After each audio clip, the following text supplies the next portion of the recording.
पिछले एपिसोड में hex barrier को एक्सपांड करने के बाद वांडा ने खुद को सेल्फ क्वारंटीन कर लिया। इसे लगता है कि ऐसा करने से वो अपने आप को सबक सिखा रही है। हेक्स के एक्सपांशन के बाद मानो वांडा का उसकी रियलिटी पर कोई कंट्रोल नहीं रहा। इधर की चीजें लगातार अपने फिजिकल फॉर्म को रीराइट करके ग्लिच करने लग गई, इवन इसके बच्चों के video game consoles. But Wanda को उनकी कोई कंप्लेंट नहीं सुननी, उसे तो बस मस्त बेड पर पड़े अकेलापन एंजॉय करना था। बट थोड़ी देर बाद वांडा ब्रेकफास्ट करने बेडरूम से बाहर निकल गई और यहाँ इसने रियलिटी को खुद अपनी आंखों के सामने ग्लिच करते देखा।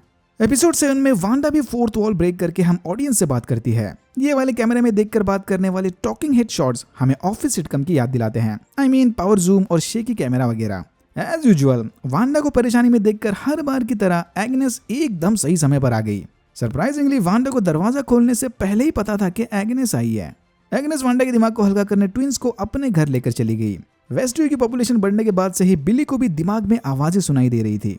बाहर हेवर्ड और उसके बचे कुछ एजेंट्स हेक्स पर हमला करने की प्लानिंग कर रहे थे, तो दूसरी तरफ मोनिका और जिमी उस एरोस्पेस इंजीनियर की भेजी आर्मर्ड व्हीकल को लेने चले गए। वेस्टव्यू में जाने से पहले डार्सी ने जिमी को हेवर्ड के प्रोजेक्ट कैटरैक्ट के बारे में सारी इन्फॉर्मेशन भेज दी थी। हमारा शक बिल्कुल सही निकला। हेवर्ड विजन की बॉडी पर एक्सपेरिमेंट्स करके उसे स्वॉर्ड का सेंटिएंट वेपन बनाना चाहता था, बट उनकी लाख कोशिश करने के बावजूद भी वो विजन की बॉडी को एक्टिवेट नहीं कर पाए। पर बाद में वांडा ने विजन की बॉडी को चुराकर उसे जिंदा कर दिया, तो इसीलिए हेवर्ड बिना किसी को बताए वेस्टव्यू में कैद विजन को ट्रैक कर रहा था।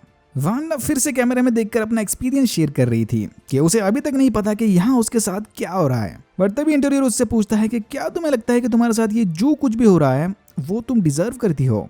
ये सुनकर वांडा भी हैरान थी कि wait, you are not suppose to talk. यहाँ एक चीज ध्यान रखना, इंटरव्यूअर की आवाज सुनने में मेल जैसी लगी।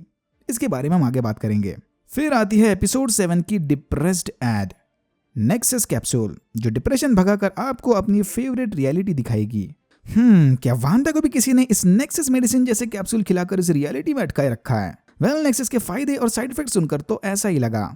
Side effects include feeling your feelings, confronting your truth, seizing your destiny, and possibly more depression.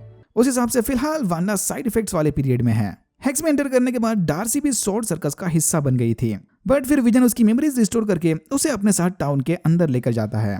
रास्ते में डार्सी विजन को सारी इन्फिनिटी सागा का फास्ट फॉरवर्ड रिकैप देती है कि कैसे वांडा ने विजन को अपनी आंखों के सामने 2 बार मरते देखा।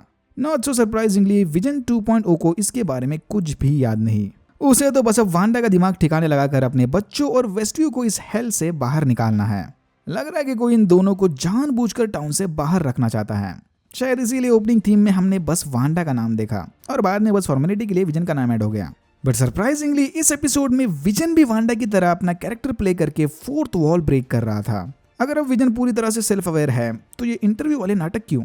हेवर्ड ने ऑलरेडी कंफर्म कर दिया था कि हेक्स एक्सपांशन के बाद टीवी ब्रॉडकास्ट सिग्नल भी बंद हो गए, तो फिर ये फॉर्मेलिटीज क्यों भाई? विजन को भी फाइनली ये बात रियलाइज होती है और वो अपना इंटरव्यू अधूरा छोड़कर डार्सी के वैन से फेज आउट होकर वांडा को मिलने चला गया। वेट, ये दोनों सीन बड़े ही कंफ्यूजिंग थे।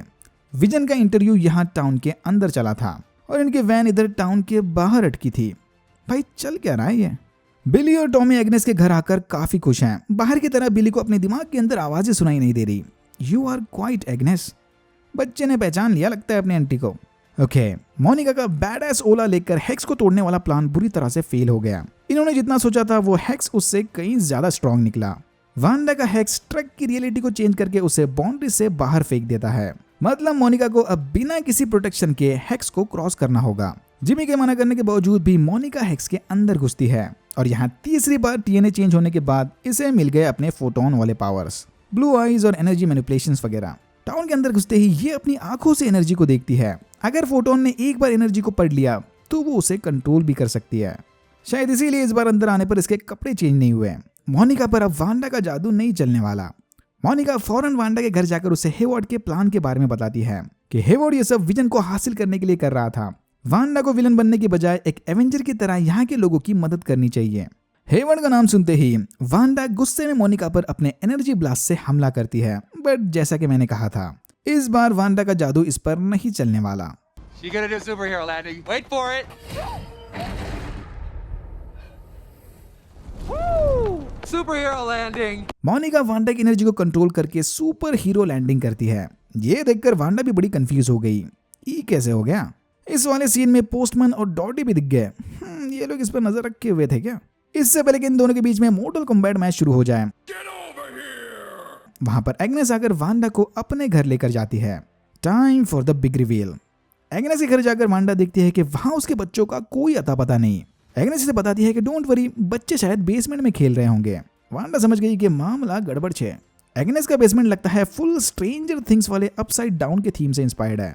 फिर एग्नेस अपने केव में आकर वांडा को बताती है कि उसका असली नाम एगाथा हार्कनेस है और वो भी वांडा की तरह ही एक विच है, बट कोई म्यूटेंट विच नहीं, एक्चुअल विंटेज टाइप की विच। इसी ने वांडा के दिमाग पर कंट्रोल करके उससे ये सब करवाया।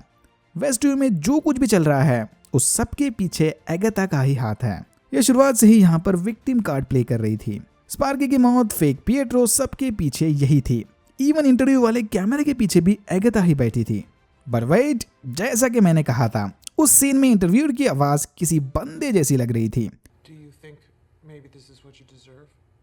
तो क्या इस सबके पीछे एगाथा और राल्फ दोनों मिले हुए हैं? बच्चों के मिलने के बाद एगाथा ने टॉमी और बिली को राल्फ के हवाले कर दिया ताकि वो उन्हें उसकी सोल का हिस्सा बनाकर और पावरफुल बन सके। सॉरी, बट राल्फ ही मेफिस्टो है is confirmed. Original MCU is back baby. सिर्फ स्टोरी ही नहीं, इस वाले एपिसोड में तो पोस्ट क्रेडिट सीन भी था। पोस्ट क्रेडिट सीन में मोनिका एग्नेस के बेसमेंट को ढूंढकर अंदर जाने ही वाली थी कि तभी उसे पिएट्रो ने पकड़ लिया और यहाँ होता है एपिसोड 7 खत्म। अगर आपको वीडियो अच्छा लगा तो please like, share and subscribe for more videos like this. मैंने ऐसे और भी वीडियोस बनाए जिनके लिंक्स आपको डिस्क्रिप्शन बॉक्स में मिल जाएंगे। Thank you very much for watching and I am hoping to see you in my next one.